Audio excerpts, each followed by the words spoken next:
Good morning, good afternoon, good evening. It is my pleasure to be here to join you all today and moderate a conversation that needs a little introduction because we have such phenomenal speakers that are going to share their personal experience in building and mobilizing for technology, and digital literacy across the African diaspora.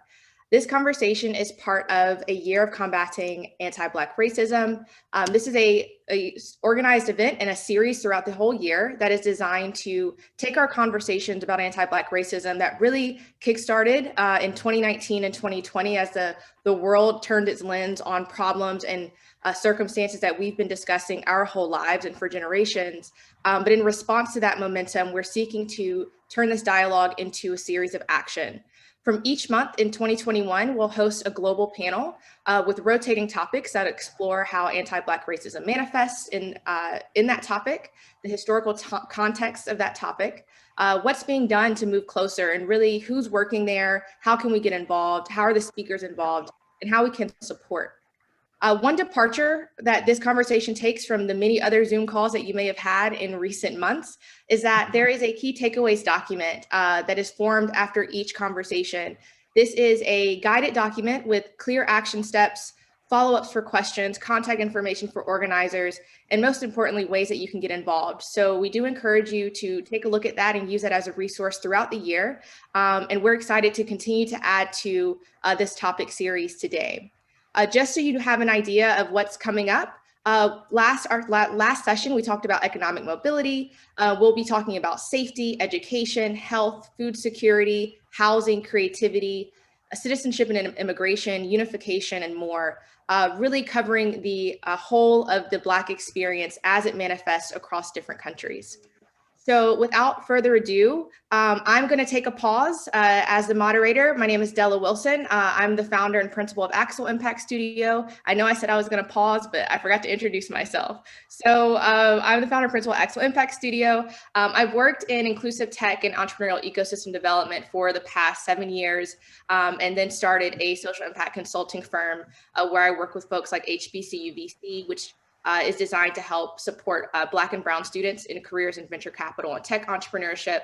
I've also conducted research around access to broadband access in underserved communities, as well as Black innovation, and particularly in artificial intelligence. So I'm really excited about the conversation we're going to have today because we have perspectives from so many different aspects of technology and grassroots mobilization and technology.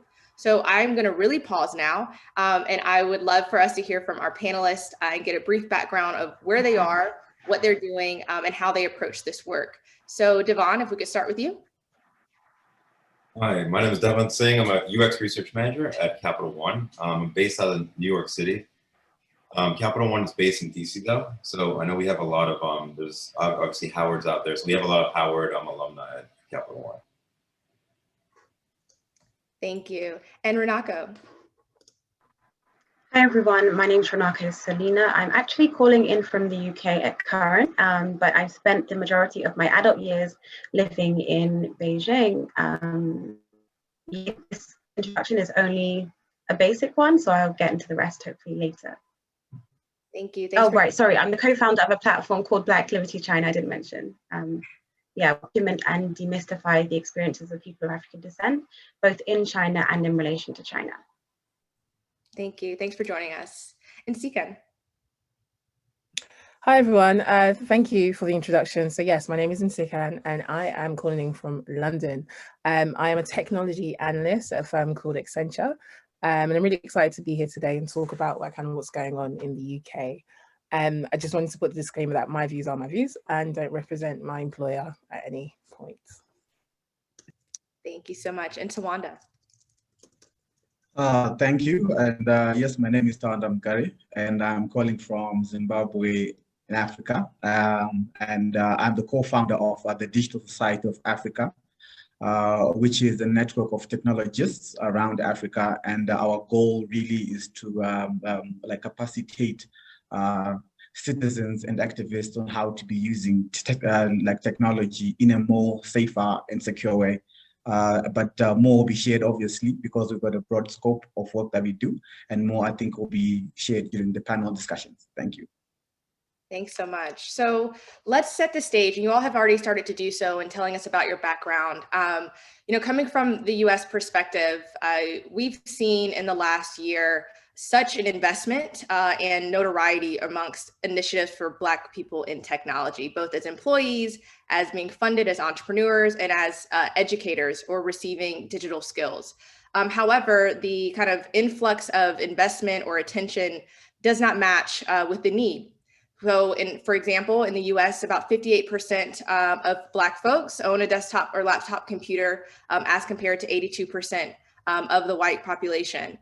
We also know that the impacts of COVID-19 has disproportionately impacted Black and Brown communities, which has exacerbated differences and instances in remote learning and distance learning where those digital tools just weren't available. We've seen, though, an increase of young Black folks being hired at major tech companies and initiatives to support them. We've also seen notable Black tech AI researchers being ousted from their positions over issues of discrimination and over systematic exploitation of their work. And so there's still a culture here that needs a lot of changing, despite there being a lot of momentum.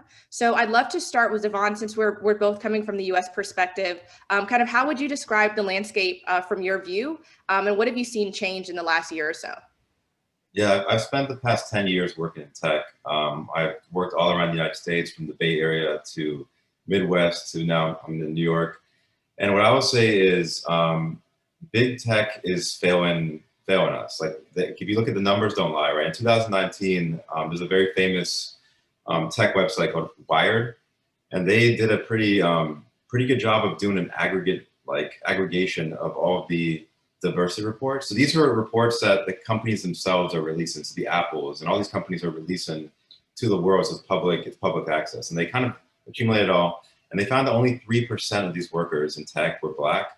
But the challenges are kind of layered. The first one's recruiting. A lot of these companies focus on Ivy League schools, right? It's like the Yales and the Harvards, which predominantly are white, right? So what happens is they recruit from there, and then their workforce looks like that. The other one is strict educational requirements.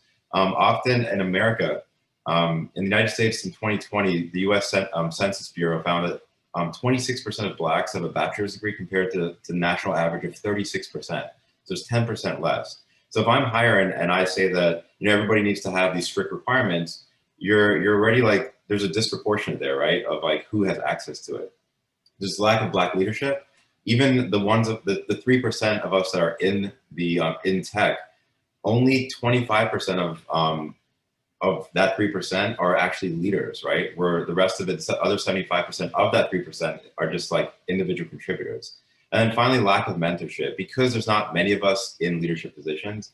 I'm an anomaly, right? Where I'm a person of color, Black person that can, in a management role, I can open up doors and help others. So that's the current landscape in the United States. Thank you for that, Devon. So you mentioned and speak from the perspective of employment into big tech firms. And that's one aspect of tech. Another aspect is digital skills and digital literacy and access to broadband. So we know also in the United States that our population is more likely to be a smartphone only user. We're accessing the internet through our cell phones. That's what we have the most access to. Runako, you do a lot of work in this space on digital skills and access. Could you talk about your perspective and what you've seen from mainland China? Yeah, so our kind of community and our diaspora is an emerging diaspora. And what I mean by that is that we don't have traditional roots in China. We're a very young community. And essentially this means that we're navigating a bit of a difficult space because we have language issues, we have racial issues whereby the kind of digital landscape that does exist isn't one that can be particularly welcoming. And I know that we all face that kind of discrimination in general, but in a Chinese context, it plays out slightly differently. And this touches on areas of misinformation and also anti-Blackness, which is rampant across digital spaces, which, often represent safe spaces or should represent safe spaces when you are a minority community in a place such as China. So really what I wanted to touch on was kind of those issues and mention some of those. So again, most people of African descent across the diaspora in China aren't really there to lay purpose. And this really impacts the way in which we navigate this space, right? So most of us are students, we might be traders, we might be entrepreneurs, we might be teachers. But the key consistent factor here is that we are not staying in China forever. There are about 80,000 African students as of the last count in China. And this demographic is of increasing importance to me personally anyway. When you look at the African continent and the fact that the average population is so young, it's the youngest continent, and China is investing significantly in education for young people, scholarships for younger people as well, highest number of scholarships for African students. But what we really do see is that there's a lack of preparedness. You know, when you enter a space such as China, you are not aware of what kind of digital landscape that you're walking into. So for those who don't know, I'm guessing everyone does, but in China, the ruling app, if you like, is an app called WeChat. It's the app that you use to do absolutely everything. And just to kind of put it out there, I guess, and set the stage. So China has around 903 million internet users. It's the highest number of internet users in the world. When you think about WeChat, there are 1.17 billion WeChat users. Now, obviously, our community is a drop in the pond of this, so we're not hugely substantial, and that often means that when we have problems with the app, so for example, anti-Blackness in the articles that appear on WeChat, we're a self-contained bubble. It's not something that you can search on the World Wide Web in the same way as you would maybe another app or like a TikTok, for example, or something like that. So it's self-contained, and this means that we often don't have support from our communities on the outside when it comes to tackling anti-Blackness in these digital spaces. Similar thing that you often see with misinformation as well. And I'll give you an example. So if anyone remembers the early stages of COVID-19, can you hear me? Sorry, my internet is a bit funny. Yeah, okay, cool.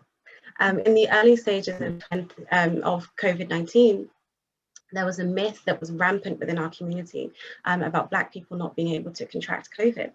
And this started from China, obviously, because we were the first place to experience COVID-19. And we were able to interview the first African student known to have contracted COVID-19. And he kind of put these myths to bed. But within our community, this myth spread like wildfire, and we don't have access to the same resources that everyone else does to fight misinformation. So this has been a really, really big challenge in the digital space. The second thing that I'll mention really quickly is access to tools and resources. So obviously China is cut off from the rest of the world in many ways, but the Great Firewall is one of the challenges we have. Everyone within the African diaspora tends to use VPNs to access and to scale the Great Wall, right? But still, because we are so isolated, and imagine if you're a student who studies in the Chinese context, you're going to be there for maybe 5-6 years sometimes. Your world, I guess, becomes very much consumed in this cut off place. And it means that you don't even oftentimes have a recognition of what is happening on the outside. So when I left China, obviously I've been out because of COVID-19 now for about just under a year.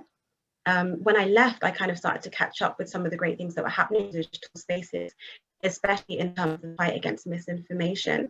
And I was like, wow, how can we reproduce this in our own context? Because again, this is an emerging diaspora and one of increasing importance when you think of the investment in education. So I'll stop there. Yeah. Thank you. Such excellent points. And we're moving so seamlessly through this, access to platform, access to resources, access to employment, technology. Obviously, it's all encompassing of our lives. And you bring up such an important point around the impact through the media, the narratives that are now forming because of the mass information and increasing speed that we can create and send a narrative. That's a powerful tool that, when misused, can further separate us, can further harm us, and can counteract public health measures. So, Nsikan, I want to push this over to the UK. What are you seeing and experiencing? Do any of these findings resonate, and how has it been in your personal experience and journey as a technology employee? Yeah, thank you. I think that's a great question. So I think From what Devon was saying, there's a lot kind of similar in the UK and possibly Europe as well. So it's interesting because when we talk about like how many Black people are in tech in the UK and London and so on and so forth, those numbers are actually often a little bit more difficult to come across. And the main reason, because in the UK we have this kind of term called BAME, and I'm sure most people have come across it, which stands for Black and Minority Ethnic. So what tends to happen when companies are talking about diversity, they lump in Black people with all the other ethnic minorities, right? So that means when you actually press a company, okay, how many Black people did you hire last year? We have 10% of BAME. Okay, but how many Black people? Question mark, question mark, question mark. So it's really interesting because Tech Nation reported that 15% of the tech industry in the UK is BAME, right? But actually a survey done by another company reported that only 3% of people in tech actually self-identify as Black, and considered that in London, 13% of people identify themselves as Black. There's a really big gap there, right? I think another thing that's quite unfortunate to see, because another thing we talk about is education and how important that pipeline is into technology. And in the UK, only 2.2% of school teachers, 0.65% of university professors, and 15 out of the 445 people who graduated with a postgraduate research degree in computer science in 2018 to 2019 were Black. So there's obviously a very, very big problem in terms of how do we get more Black people into tech and kind of widening that access, right? And then looking outside, like wider in Europe as well, there's a really interesting report by Atomico, which basically stated that 3% of Black, African and Caribbean founders have experienced discrimination, and 80% of those people link it to their ethnicity. So it's a very big problem, right, in Europe and the UK. And I think the kind of area for opportunity is that the House of Commons Science and Technology Committee Digital Skills Crisis Report suggested that the digital skills gap is costing the UK economy approximately 63 billion a year in loss of potential GDP. So the way I view it is that there's a fantastic opportunity here for many organizations, which I'll come onto later, and the ones that we know, to spring up and kind of put plans into action.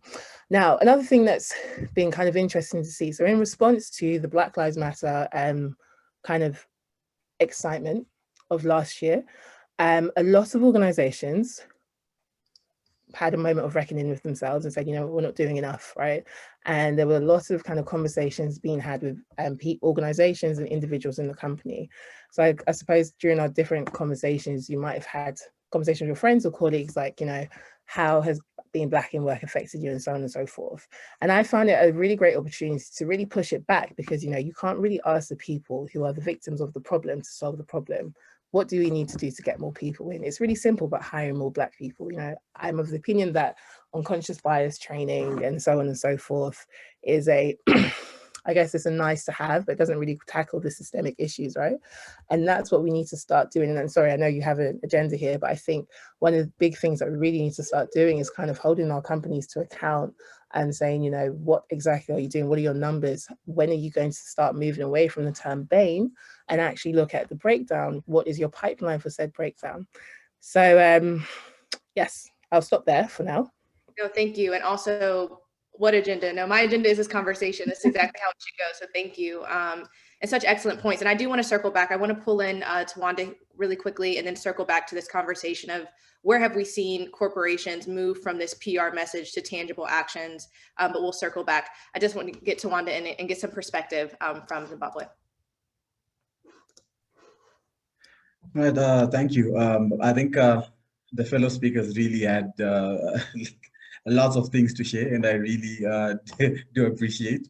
I think for us now it's a different like story, you know, because I think the COVID pandemic really showed us that we are not at the level that the researchers always pushed, that you know, like especially in Southern Africa, that we are really like digitally literate and stuff like that. Because I think for us, it's not about the issues of being Black, you know, but it's actually because some of the resources that we are using are totally like imported. You find that if someone wants to get a system, the default reaction is to look for something in the UK or in the US or in India, you know, where we ship we we parachute resources into Africa, to implement that. So that is an indirect way of disempowering the people, that actually are the users of the technology.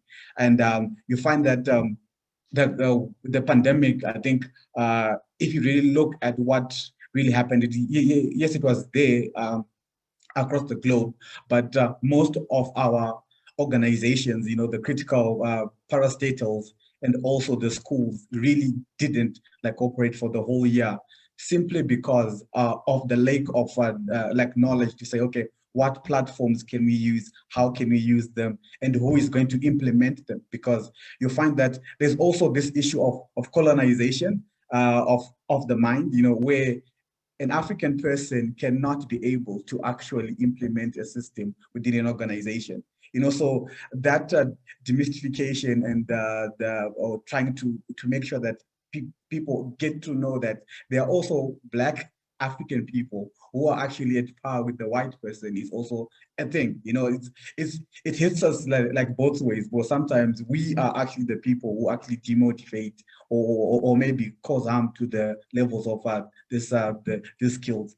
And I think also in Southern Africa, really there was a delayed level of putting in the digital skills like teaching and learning within schools. For example, I think in my years in primary school and high school, computer science was actually done, or basic type of computer literacy was only done by selected few. So maybe you are a class of 100 people, but only 10 of the brightest kids will then get to learn about the use of a computer.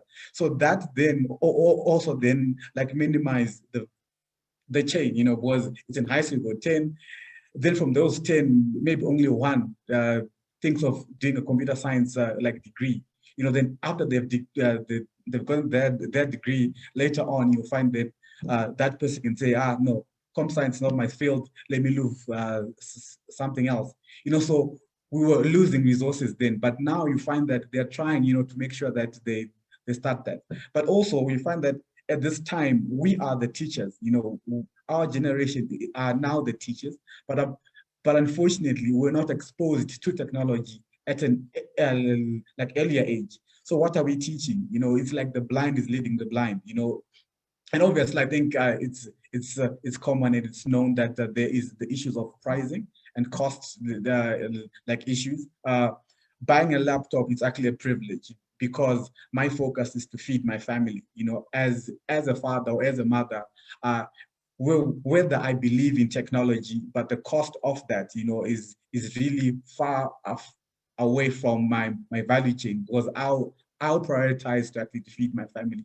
So some of those things are things now that then hinder, or stop the progress of us, from an individual level to capacitate ourselves in this field, or from an organizational point of view. I think that's the last point, where you find that some of our leaders who are in power do not even understand the power of technology.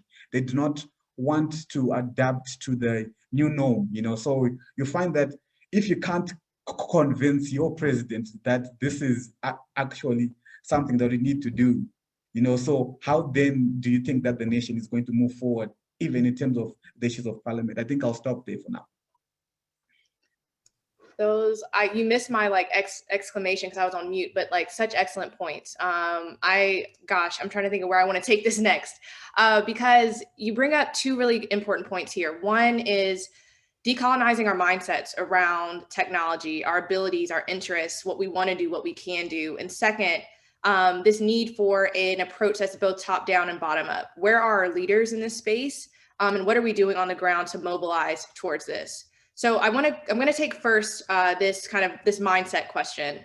And speaking as we move towards solutions in the interest of time, I do want to highlight from each of you, what ways have you seen that are actually working? And something that I've witnessed in my own career under this mindset of decolonizing our perspectives in this space as Black people, with HBCU BC, which is a nonprofit organization that trains Black and Brown college students for careers in technology, entrepreneurship, and venture capital, and is rooted at historically Black colleges and universities. We recognize that our kind of small business ecosystem and our startup technology ecosystems were operating in two different spheres. And though we're so entrepreneurial, we desire to work for ourselves, we desire to provide for our families, we're side hustling here or there. There was a gap in this imaginative step that's needed to scale from a mom and pop small business to a high growth technology startup. Once you start exposing young people to Black entrepreneurs, Black investors, they see themselves, they're affirmed in their culture, they see that it's possible, their perspective shift, their dreams get bigger, their ambition grows. It's really common sense if you ask me, but if, because of, to Runako's earlier point around these media narratives that we've seen, we've been inundated with what success in technology looks like. And so then we discount ourselves at stage one, well, we can't buy a laptop, or if we do, we're not pursuing that technology degree, or if we do, oh, well, there's so few Black employees at Google, I don't want to work there. I need to be somewhere where I'm affirmed. So there's so many levels to this conversation. So one way that I've seen that has started to turn the needle is presenting young Black people. And to your point, Tawanda, we have to do this at a young age with clear representation of themselves in this space as coders, as technologists, as researchers, so that they can see themselves and be inspired. Devon, what have you seen to be helpful and successful as we're trying to turn this needle? Yeah, I give on a personal note, I give a lot of these talks around the U.S. at least. Right now it's been remote, but one thing I always dress down always when I'm doing these talks. You'll see from I'm always rocking like a hat, and I wear like a t-shirt, and like I have tattoos and stuff. And one of the reasons is because a lot of our community, right? I want to connect with them, right? And I think by having my suit and like buttoned up and like it's putting up that wall, because I think one of the biggest things is we don't have enough Black kids that can look and see like, oh wow, that's what a researcher looks like. That's what an engineer looks like. They're used to seeing just like, white people, with suits and briefcases. That's all they know. And if you're from the inner city or from like another country my family's from Trinidad and Tobago, right? If you're just not going to connect with that. So I think dressing down and presenting yourself in a way that like other people can connect with you. The other way is, as a manager, I've been trying to fight to challenge the status quo of the strict educational requirements. So sometimes, like typically in the research field, it's known that researchers often need like a PhD or like a master's degree at minimum. But I've been challenging that and saying like, is there a correlation between education and being a good researcher? Could I, grab someone with a bachelor's degree and train them up, right? That's something and that's been successful. Recently, we've been able to hire 3 new Black researchers on our team, which has been awesome. And the final thing is lack of mentorship. I think one of the things that our communities lack is that mentorship, right? Having someone that can look out for you and really groom you, especially if you're lacking those strict requirements, right? And I actually have one of my mentees in the crowd right now. Her name's Lakeisha, just to shout her out, but she's someone I've been mentoring recently. And I think the the awareness of like having someone that looks like you that you relate to, right, is number one. Number two is maybe challenging the status quo of the educational requirements. And finally, 3 is the mentorship. That's my take. Thank you. So you bring up an excellent point around this narrative shift that really speaks to a systemic change and how we move and operate and see each other as people and as people that are worthy of and experts in this field. Runako, what are some kind of examples of systemic changes or that you've seen or that you'd hope for that could really change how particularly Black people in the Chinese diaspora are navigating this space? Yeah, so we held a panel discussion as part of our annual conference, I think at the beginning of this month. And we had a panel on the topic of education. As I said, education really is one of the key factors in us even being in China in the first place. And on the panel, we had a doctor called Dr. Usubi Sako.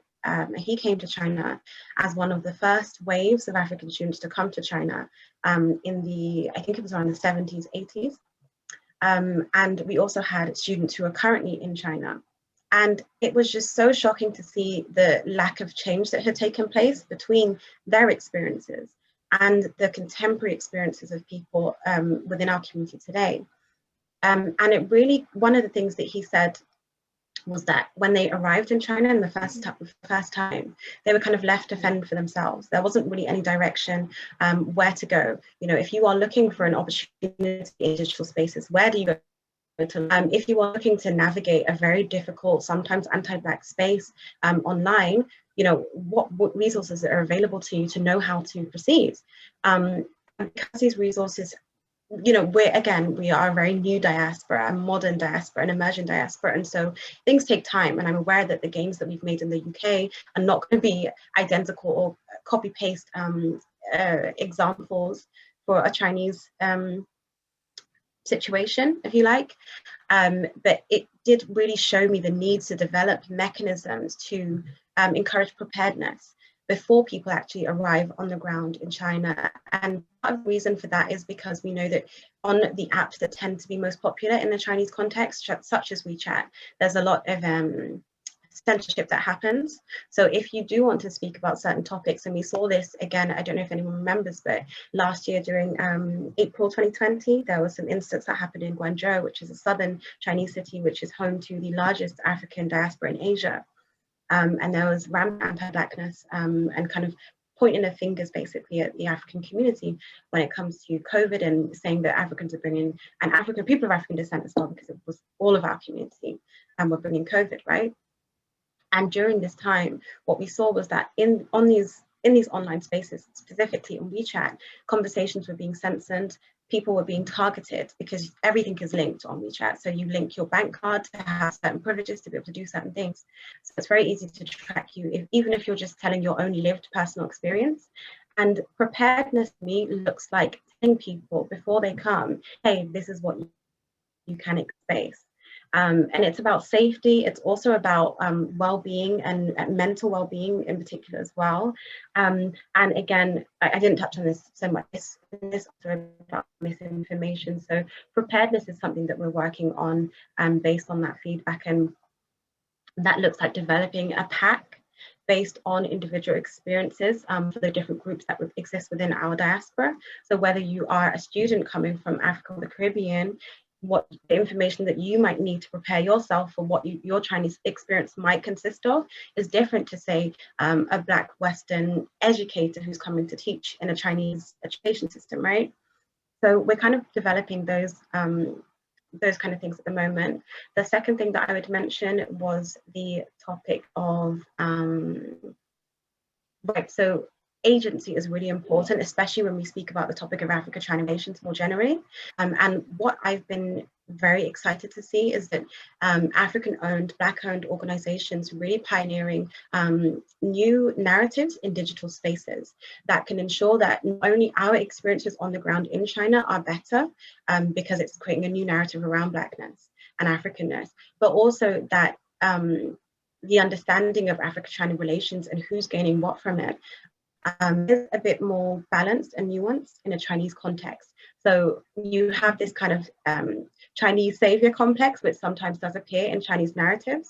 And so really what these organizations are doing is using digital methods, whether it's videos, whether it's apps, whatever it might be, online conversations, right, to challenge these narratives and to encourage new ways of looking at things. One example of this is an organization called Kentian Silk, which we work with really closely. And they started a startup competition.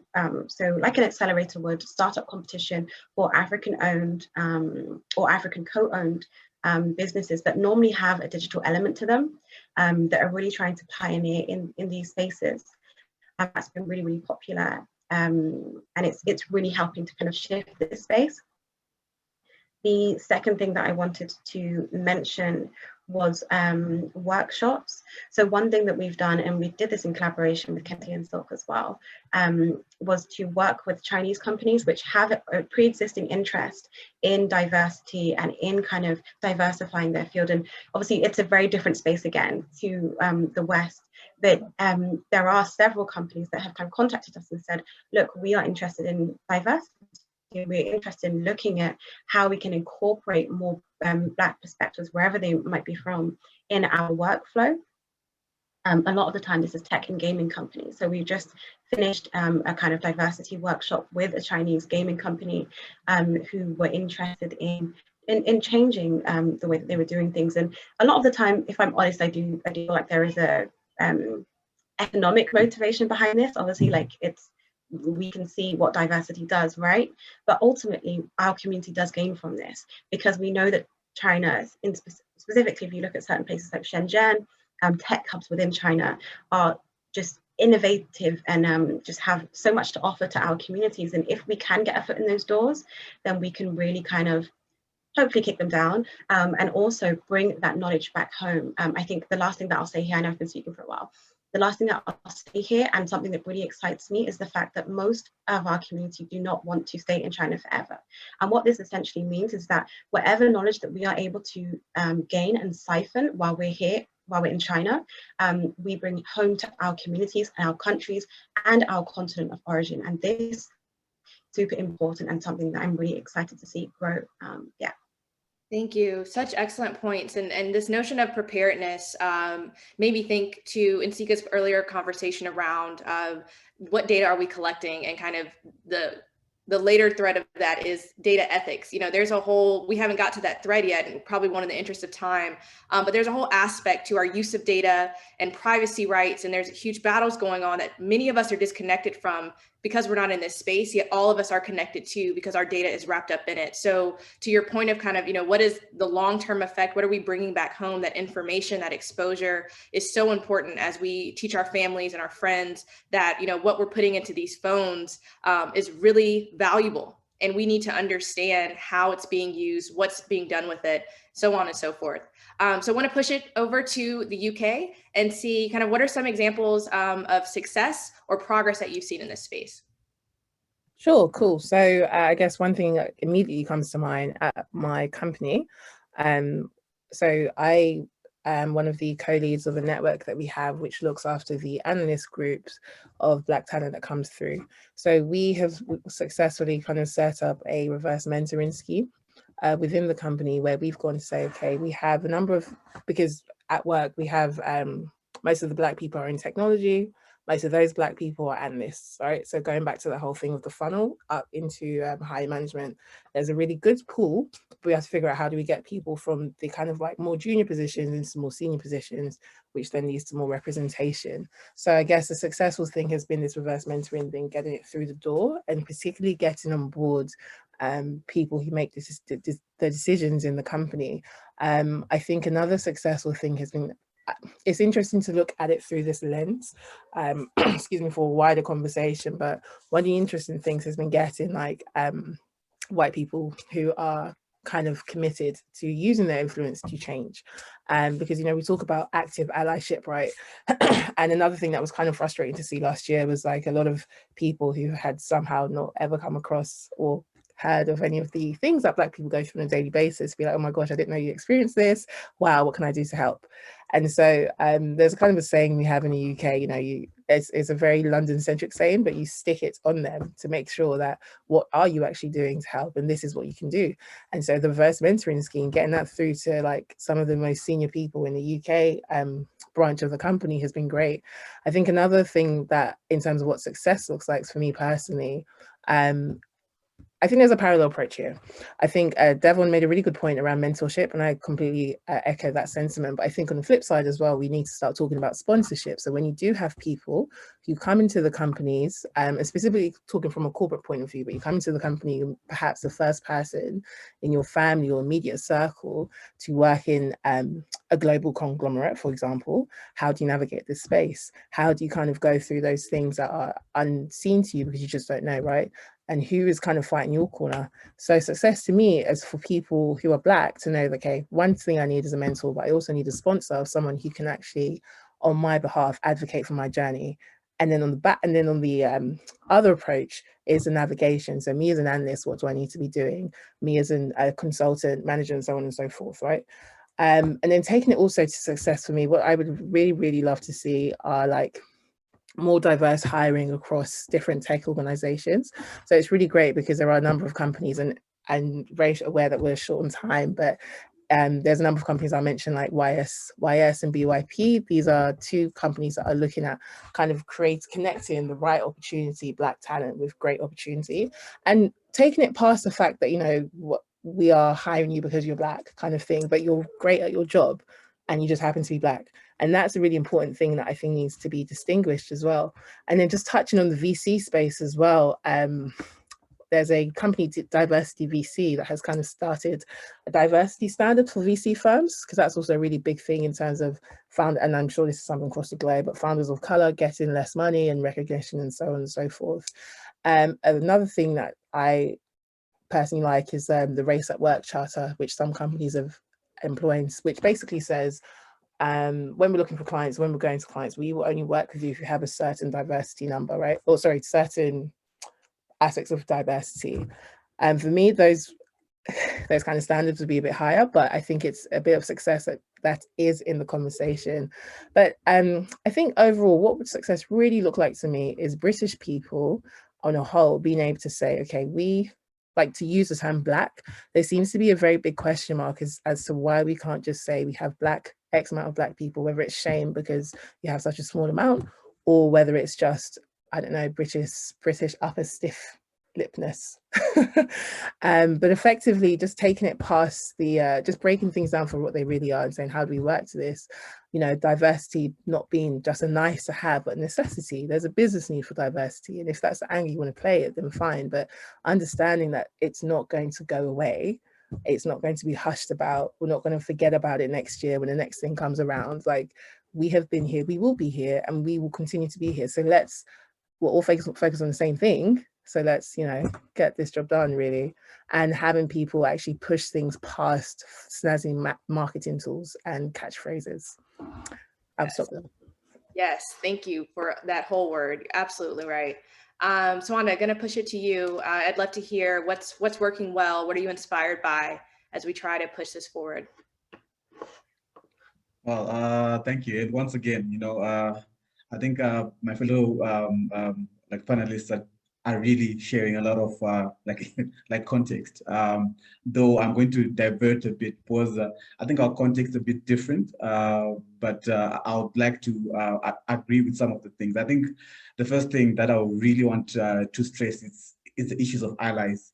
You know, like having, I think there are a lot of like startups now that are coming up here in Southern Africa, where they've actually partnered with several like tech small startups as well in developed like countries, you know, where now there's an issue where they can also build, you know, some tools that are localized based on the actual country that they're actually doing. Well, my organization, for a start, we are now like represented in 12 like African countries, where we try to bring tech and we try to customize it as well, you know. I think the tool that is common now, I think it's Signal, you know, because I think we're all aware about what happened to WhatsApp, et cetera, then Signal is coming up as well.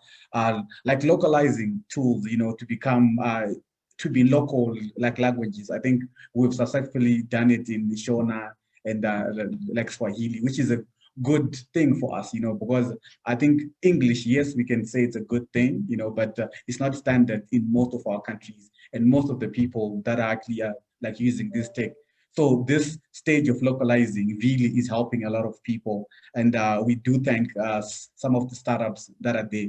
Then also you find that there are also like individuals, you know, who are coming up with initiatives. You know, I know of a friend like of mine who does monthly visits to a local school, you know, and does show them what a laptop looks like and what a desktop like look like, what a like smartphone, you know, does look like. So those are like the small steps, you know, that are actually then capacitating the people. Then also I think the governments are trying as well, you know. I think the ideas are quite good, but implementation always becomes a challenge. But they're creating what they call like information like centers around like growth points. We call them like growth points, which is rural like setups, you know, where the common shops are, you know, where it can be a small lab of 5 or 10, you know, like workstations, and people can then book their time. They come, they see what the internet is, etc. You know, but things that we think usually that is not important, especially coming from the developed like countries, is something that we in Africa are actually starting from the bottom. You know, maybe your problems and our problems are totally different. You know, right now right now we are focusing on the issues of privacy, the issues of security of these platforms.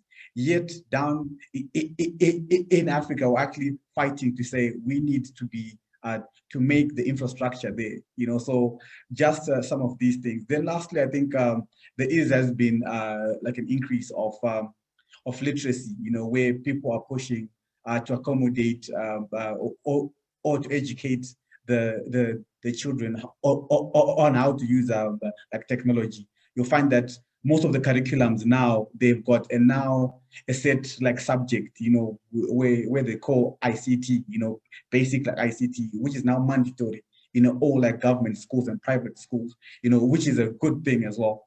Then lastly, I think the opportunities are people who are like linked to people like Devon and yourself, Dela, Runako, etc. Right?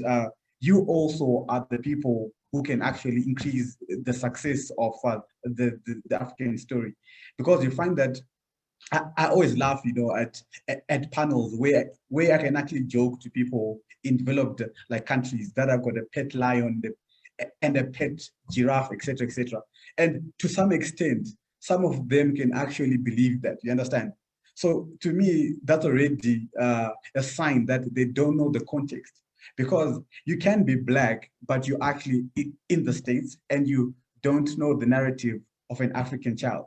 So when sometimes the Black person in the developed world also undermines the Black African child, you know, so that's also like a problem where we need more platforms where you guys who are there, especially Runako, you know, with the whole community, conscientize and also make sure that people understand that no, Africa is also, Africa is not a country first, okay? Africa is a continent, then there are countries there and people are actually using technology to some extent, you know, then that will then increase the issues of the synergies and help that we require. But I'll stop there, but I think most of the points have been like spoken by the fellow panelists. Thank you. And we're going to move into Q&A, but before we do, we'll have about 10 minutes of Q&A.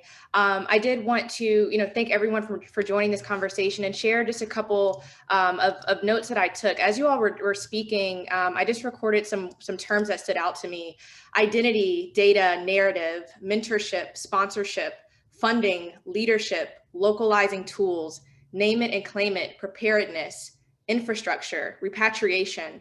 Our problems are different. Know the context. Africa is a continent. And so I want us to kind of resonate on that as we think about, how are we going to continue to do this work together? I want to invite you all to stay a part of this conversation. Following at 9 o'clock Pacific, we will move into breakout rooms that are optional for you to stay in for about 30 minutes. But of course, if you follow us, follow the link tree, you'll be able to join future conversations as we move through different topics. So I want to move into Q&A for about 10 minutes, and you can put your questions into the chat. And again, we'll be going until 1700 UTC time.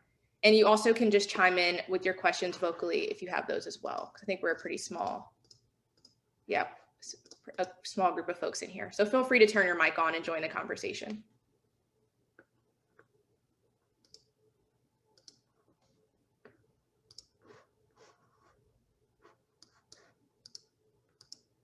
I got more questions too.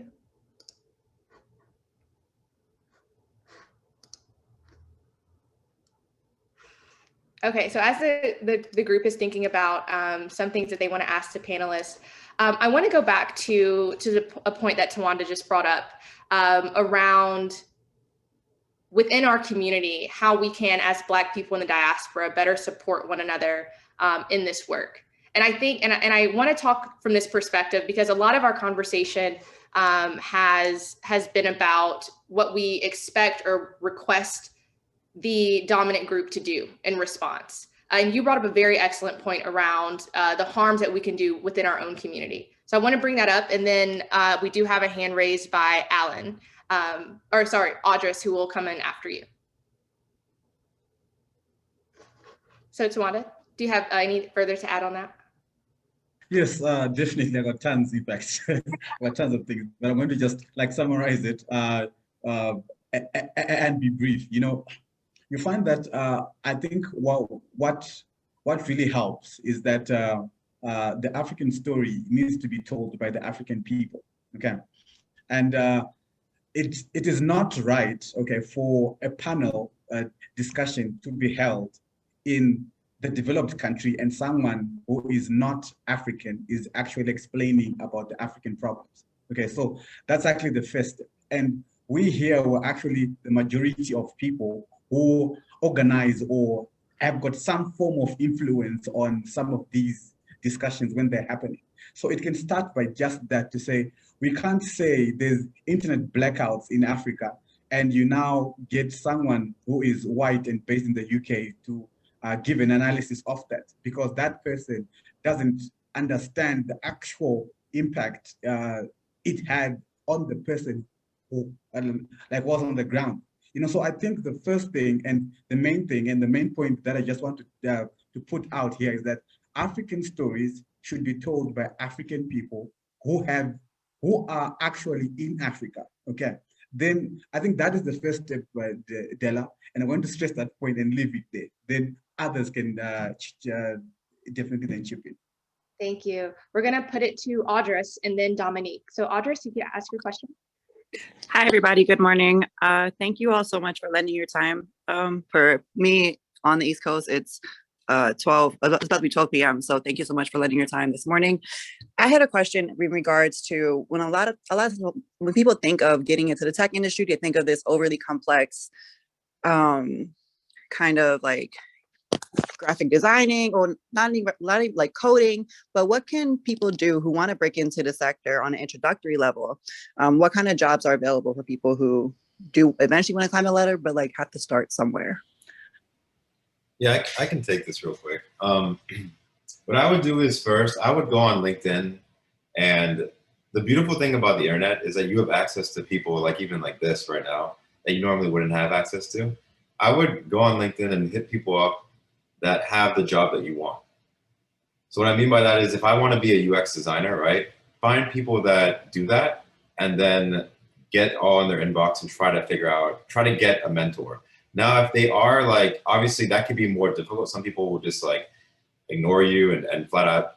A lot of places, especially in the US, they will have, if you go to the, depending on the society, they'll have like professional organizations that you can go to. There's meetups, there's an app called Meetup, where you can pretty much find anything. If I'm like a rock climber, I like to climb rocks, right? I can find like locals that like to climb rocks, right? And I can go up in that area and meet people. So I would network by doing that to try to find a mentor to guide you. And that's the best way to get into anything. I'd also like to add to that question. I think it's a really good one.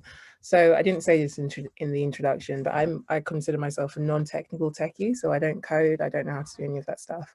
And I think it's important for people to also recognize that, yes, there are the, I guess, strictly technical things in tech, but also as a businesses need business analysts, for example. They need people who do finance and so on and so forth. So like Devon's point around going to LinkedIn and understanding like, what do people do? I think the other angle is to kind of really I would advise somebody to up your business acumen and kind of think about, okay, cool, what is the landscape of what I'm trying to do right now? I say this to like some young people. I think a really good thing about the position that I guess like Gen Z are in is that people want to know what makes you tick as a Gen Z.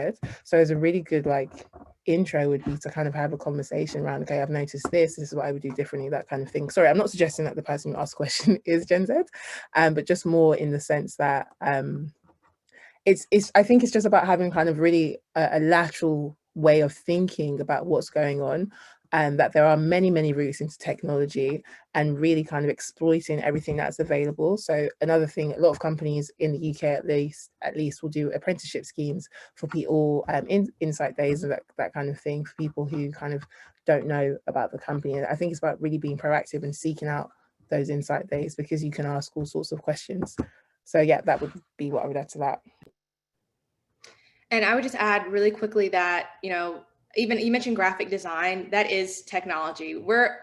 honestly, I would imagine that everyone on this call in some way is touching and interacting with technology because you're on this call. And so as we're kind of moving through what does it mean to have a tech career, we also need to think more expansively in how we define that. And so how you communicate your skills, how you justify your experience. It doesn't necessarily have to line up one-to-one with a role. Also think about how you use technology tools every day. Can you dive deeper into that, learn more about how they work, build your toolkit, and so you kind of have this larger package that you can present to an opportunity. I want to pitch it over to Dominique, who is next in line for a question, and then John has a question from the chat. Thank you. Thank you all for sharing this afternoon, evening, and morning, wherever you are. My question is primarily for Runako, but I think maybe somebody else might be able to answer as well.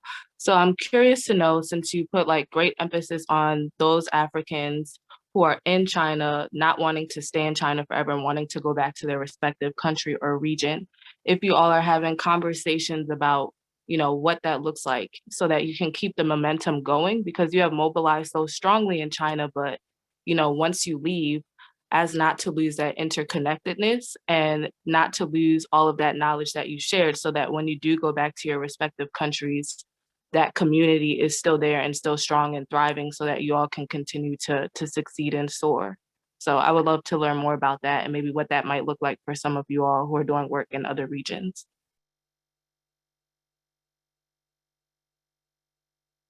Hi, sorry. That was a really good question, actually.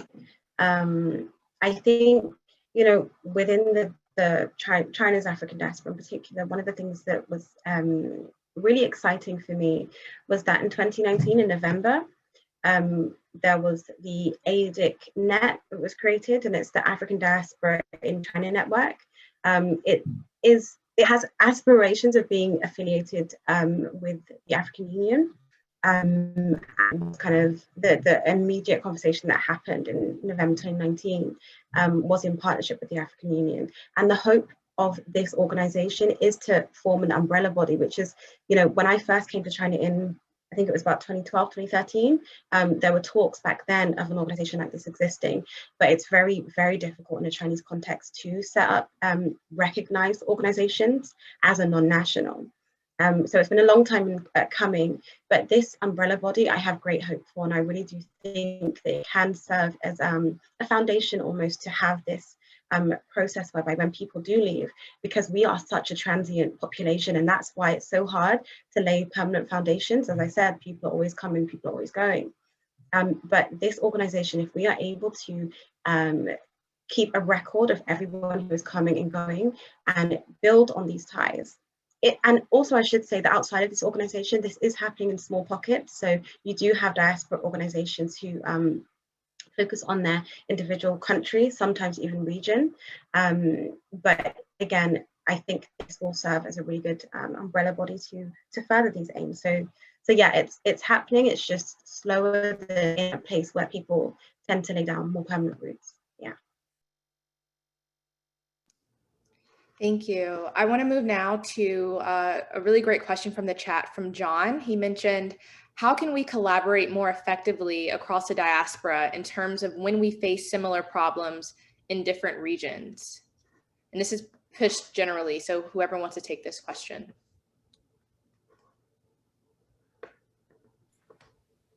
I think having platforms like this helps. You know, I think this is just the beginning. I said this earlier that, you know, the internet has made the world smaller, and I think having these, I don't see enough of these conversations happening, right? Like, especially like in big tech. First of all, often these conversations we're having, people don't want to talk about it, right? Nobody likes to talk about race. Nobody likes to talk about 3%. That's not a good number. So having these outlets to talk at is, I think, a start. Awareness is one thing, right? Action is a second thing, right? But I think awareness can lead to action in many cases. So I think continuing to have these conversations, continuing to network, you know, just from this talk, I've met other Black folks and other Black technologists from around the world, right? And hopefully people that are in the audience, feel free to add me on LinkedIn if you want to like continue the conversation and chat. So I think having these conversations gives people access to people that they may not normally have access to. So. Can I really quickly just drop a quote that I think, so when we founded the platform, BLC, like our inspiration behind it was a man called Walter Rodney. He's Guyanese of origin, and he's a Pan-African scholar. He wrote How Europe Underdeveloped Africa, really interesting man. And he says, he terms it Pan-Africanism, but in general, I think it's just something that could really underpin the way we relate to each other and the way we learn from each other. So he says, to talk about Pan-Africanism is to talk about international solidarity within the Black world. Whichever sector of the Black world we live in, we have a series of responsibilities. One of the most important is to define our own situation. A second responsibility is to present that definition to the other parts of the Black world. A third responsibility is to help others in a different section of the Black world to reflect on their own specific experience. And I think that's literally what we have done today. And your subsequent and your previous conversations have probably done very similar. You know, by sharing each other's experiences, each of our communities are in different stages of development, and we have different issues. And that means we might have different solutions that we can adapt to our own specific circumstance. Again, they're not going to be copy paste solutions, but just by having that awareness, and I think what Tawanda said was really important, because if we are able to, you know, privilege each other's voices when speaking on our own issues, then we gain a better understanding and we can do each other's stories justice elsewhere as well. So I think it does start with conversation. Yeah. I think I agree with that. Sorry, do I have time? Yeah, you guys keep talking. I think an interesting angle would, especially from a corporate angle, I guess, would be kind of pressing people who you know within your network what's being done in other countries within this corporation, and how do we kind of access whether it's the African Caribbean network that is in North America or South Africa, wherever it may be globally, what is being done and how do we kind of collaborate across the globe. So that's the first thing. I think the second thing, and again, a slightly different lens, would be with the corporate social responsibility, kind of making sure that, I guess, like companies and social enterprises with like a Black agenda, whatever that would look like, are at the forefront, and then also making sure that we include in companies. You muted yourself. Oh, thank you. Sorry. Thank you. So what I was saying was with corporate social responsibility, making sure that social enterprises and companies with Black issues on the agenda are at the forefront, and then connecting with companies like what Tanaka said, to make sure that people from said companies and said countries are actually speaking on the issue. I think, yeah, that lends to what everyone else has said. Thank you. And just one last thing, if I can add, Dela. Sorry for just jumping in. I think I'm totally agreeing with everything that has been said. I think one main thing that I just wanted to add is also to refuse to be parachuted. You understand? Like you find that, like in some cases, because I've done like several work in different countries. Now I actually refuse, you know, when they say, okay, Tawanda, there's work, you know, that you need to be done in Tanzania. You know, I'll be like, no, in Tanzania, I met this guy in this conference, and I think that person actually can do the job, you understand? So it's like referencing and actually building the network, rather than someone saying, okay, I'm coming from the UK, I'm coming to actually install the server in Zimbabwe, and you think that you're actually doing a good job. Yes, maybe, I think I did shade in the notes that it's the issues of capitalization, you know, where you just want the financial gain, but what you're actually doing in the long term is actually you're not empowering that country or the local resources that are there. So sometimes it's also good for you to just say, before you actually accept a job, say, okay, let me go down to like Kenya. Is there someone else who's actually there who can't actually do the job? And if it's a minimum job, why not volunteer to just take through them like remotely? I think one thing that I really appreciate, I think like Devon has said it, in terms of how the internet has really linked us all, it's quite easy. You know, it's like now it's just a Zoom call or whatever, a team view or something, you know, someone is assisting you remotely, but at the same time, you're also learning. You know, so if we can change our mindset as well, that okay, I should not go there. Let me try to capacitate the local resources there. Then you're also building in terms of the literacy levels or even the confidence of those individuals with that within that organization, and ultimately within the country, and ultimately within the continent. That's what I think as well. Thank you. So we're actually going to keep the conversation going in the larger chat. We won't break out into separate rooms. I do have to break away. So I want to thank you all so much for your time and encourage you all to keep the conversation going. Please stay on here all day. But again, we're going to have more in this series for the rest of the year and look forward to being in touch with you all. So thanks for joining. And it's not over. It's just me leaving. So please stay on. Talk to you soon.